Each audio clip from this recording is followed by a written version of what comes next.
This week we had 3 outstanding 3-on-3 overtime games. Florida and Toronto, San Jose and Edmonton, and last night Colorado and Edmonton. Is it far-fetched to think that this is something that could happen 3-on-3 in overtime in the Stanley Cup playoffs? We had that discussion on the Shifts and Pucks podcast, and it was not met with a lot of excitement. Yeah. Where I also get a little bit, I don't know, this is where I'm a bit more old school is, and even not even 80s. I am not, I'm going to say something that's going to make me sound like a really old crotchety man now.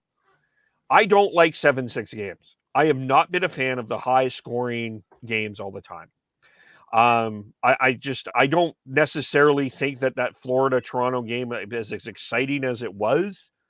It was, I'm sure it looked entertaining, but it also looked really slow. I like low scoring games where the strategy is involved and it goes down to the wire. I mean, this went down to the wire. But I think the generations under us, I think, are entertained by this. And I posted this on Twitter and I put this as a poll question. And I know that there's at least 2 of you that are not going to agree with me on this. And I'm not for it. But I think we are getting very close to seeing an adjustment to playoff overtime. I think it's either going to be at some point, and there's 2. It's going to not be. It's going to be 5-on-5 after the first period, and then and if there's no score, it's going to change, or they're going to change it. The NHL wants games at a 2.5-hour pace. They want games to be shorter because that's part of the generation now too. Is they want things to be shorter, and as much as we don't like it, I think that's coming. Yeah, I think if there was to be a change, then it would be the same right from the beginning of the overtime. Probably not any kind of move to go to a shootout or anything crazy like that. But let's say they wanted it to be 3-on-3. I think you would be playing, 3 or 4 overtimes of 3-on-3 if that's what was required to settle the game. And obviously it wouldn't go as long. There'd be more potential for a goal. I just don't think anybody within the game wants to change. I don't think the players and the coaches want to change it. Management, I don't think, that's just I don't even think the broadcasters really care about that, frankly. I mean, if you're a guy like, you're a play-by-play guy, Kevin. I mean, if you did some double overtime and with the major midget team, wasn't that cool and compelling and something you can hang your hat on as a just sort of a rare moment in your broadcasting career that you were a part of? I mean, I think there's, like, I don't know. The people that want to change it are just, I don't know if they're, just short attention span people, or they're not really that, they really don't care about the history of the game. But, like I was saying on Twitter today, I mean, there's not a lot of things in NHL hockey or even in hockey across the world that are still sacred. I think the idea of modifying the overtime to force an ending quicker is really a big change, right? Like, and I use the comparison to the MLB postseason. I mean, they don't,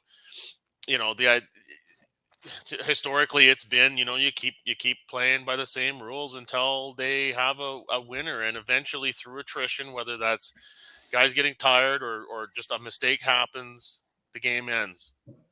And I mean, even in our senior hockey league that I referee up here, the Central Interior Hockey League, yeah, we have overtime rules for the regular season, but in the playoffs, it is 5-on-5, and it'll be as many overtimes as necessary to settle a game.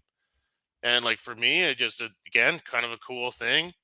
24 years of ref, never been to period 5 before until a game this in the playoffs this year. And everybody that was involved in that, whether they were fans or players, coaches, officials, that's a memory that we're all going to have for a very long time.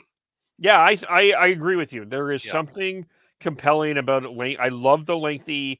The tension just is so enormous, right? I know, because and again, this is defense. I've said this before. Defense is a skill.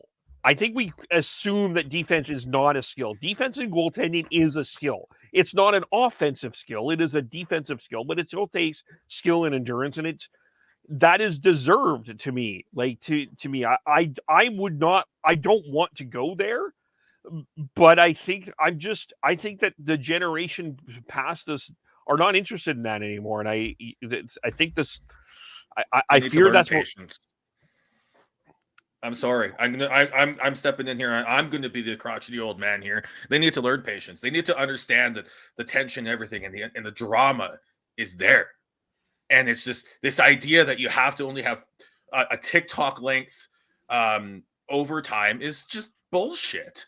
I'm sorry. It's absolute bullshit. And I agree with Tyler. I don't think there's any appetite for changing that in the players, the management, the owners, the broadcasters. I don't think at this point there's any appetite for that, because they understand that the drama of a double and triple overtime game is more worth it in playoffs than to just end it in 3-on-3. And even in the bubble hockey, where there was, a real possibility that they would start throwing tradition out the window to make this tournament happen, they didn't compromise on that either. They actually had to push one game to the next morning because the Columbus-Tampa overtime went so long.